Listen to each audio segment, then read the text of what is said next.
বিরোধী দল যদি মনে করে যে বিএনপি বানের জলে ভেসে আসা দল, তাহলে সেটি কিন্তু ভুল করবে। মানে আমরা সহ্য করছি কারণ আমরা সরকারে আছি, আমাদেরকে সহ্য করতে হবে।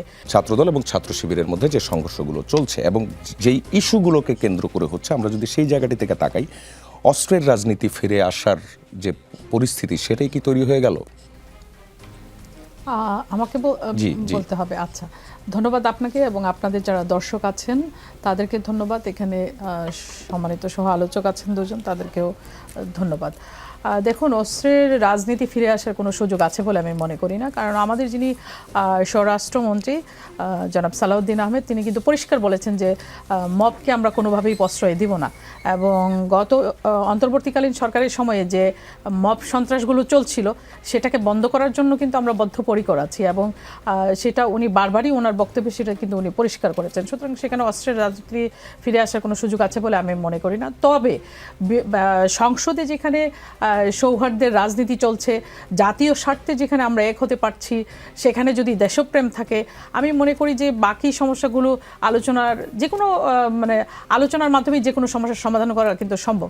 কিন্তু আজকে সোশ্যাল মিডিয়াতে একটি জিনিস আমাকে খুব আহত করেছে এবং সেটি আমি আসার সময় দেখছিলাম, সেটি আমি আসলে মুখে বলার মতন আসলে আমার সেই রুচি কাজ করছে না এবং আমি এটা দেখে রীতিমতো হতভম্ব হয়েছি, যেটা প্রধানমন্ত্রী এবং তার কন্যাকে নিয়ে সে পোস্টটি করেছে বট বাহিনী। এবং সেটা অবভিয়াসলি নিশ্চয়ই যারা বিরোধী দল আছেন সংসদে, তাদের বট বাহিনী এই কাজটি করেছে, অন্যরা এটা করার কোনো কারণ আছে বলে আমি মনে করি না।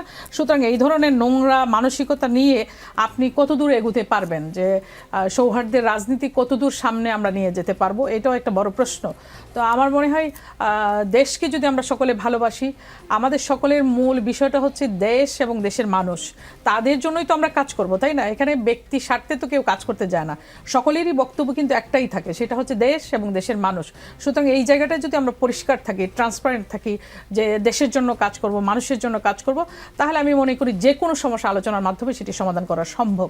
এবং আমরা দেখেছি যে যুদ্ধকালীন সময়েও আমরা দেখলাম যে যুক্তরাষ্ট্র এবং আপনার ইরান, তারা কিন্তু আলোচনাও চালিয়ে গিয়েছে, তাই না? পাকিস্তানে এসে আলোচনা করে গিয়েছে তারা, আবার যুদ্ধবিরতি দিয়েও কিন্তু আলোচনা হয়। সুতরাং আলোচনার মধ্য দিয়ে সমস্যার সমাধান করা আমার মনে হয় সম্ভব। ছাত্রদল ছাত্র শিবিরকে নিয়ন্ত্রণ কিভাবে করা যাবে? নিশ্চয়ই যিনি এই মন্ত্রণালয়ের দায়িত্বে আছেন, আমাদের মাননীয় মন্ত্রী স্বরাষ্ট্র মন্ত্রণালয়, এবং প্রধানমন্ত্রীও নিশ্চয়ই এই বিষয়টি নিয়ে কনসার্ন আছেন। তবে বিরোধী দল যদি মনে করে যে বিএনপি বানের জলে ভেসে আসা দল, তাহলে সেটি কিন্তু ভুল করবে। মানে আমরা সহ্য করছি কারণ আমরা সরকারে আছি, আমাদেরকে সহ্য করতে হবে। কিন্তু সীমা যদি তারা অতিক্রম করে, তাহলে জিনিসটি কতক্ষণ সহ্য করা যাবে? এই যে যেই পোস্টটি করা হয়েছে, যে এই নোংরা ভাষায় যে পোস্টটি করা হয়েছে, এই ধরনের পরপর যদি এইরকম প্রচারণা যদি তারা অপপ্রচার বা এরকম আক্রমণাত্মক প্রচার যদি তারা করতে থাকে, তাহলে সরকার কতক্ষণ সহনশীল থাকতে পারবে? এবং একটি নির্বাচন হয়ে গিয়েছে 17 বছর পরে, যেখানে মানুষের ভোটাধিকার ছিল না, যেখানে মানুষ ভোট দিতে পারতো না, সেই জায়গায় একটি নির্বাচন হয়েছে। আওয়ামী লীগ ব্যতীত সকল রাজনৈতিক দল সেখানে অংশগ্রহণ করার সুযোগ পেয়েছে।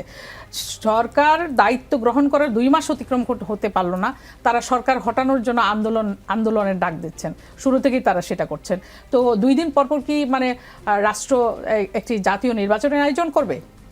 ধৈর্য ধরতে হবে। সরকার তো আন্তরিক, সরকার কাজ করছেন এবং সরকার যেই নির্বাচনী প্রতিশ্রুতিগুলো দিয়েছিলেন সেগুলো আবারও যদি আপনার কাছে জানতে চাই, ছাত্রদল নেতার হাতেও কিন্তু অস্ত্র দেখা গেছে, দেশীয় অস্ত্র দেখা গেছে, সেই জায়গায় ব্যবস্থাটাই কি নেওয়া হয়েছে? আমরা সাধারণত দেখেছি অস্ত্র দেখা গিয়েছে এবং সেটি যদি ব্যবস্থা না নেওয়া হয়, তারপরে আপনি প্রশ্ন করবেন। অবভিয়াসলি দল আমাদের দল তো সেই 5ই আগস্টের পর থেকেই কিন্তু বহিষ্কারের তালিকা আমাদের লম্বা হয়েই চলেছে এবং যারাই ধরেন সংগঠন বিরোধী কর্মকাণ্ড করছে বা উচ্ছৃঙ্খল আচরণ করছে, তাদেরকে যদি তদন্ত করে যদি সেটি প্রকাশ পায় যে সেই ঘটনার সঙ্গে জড়িত, তাহলে কিন্তু বহিষ্কার করা হচ্ছে।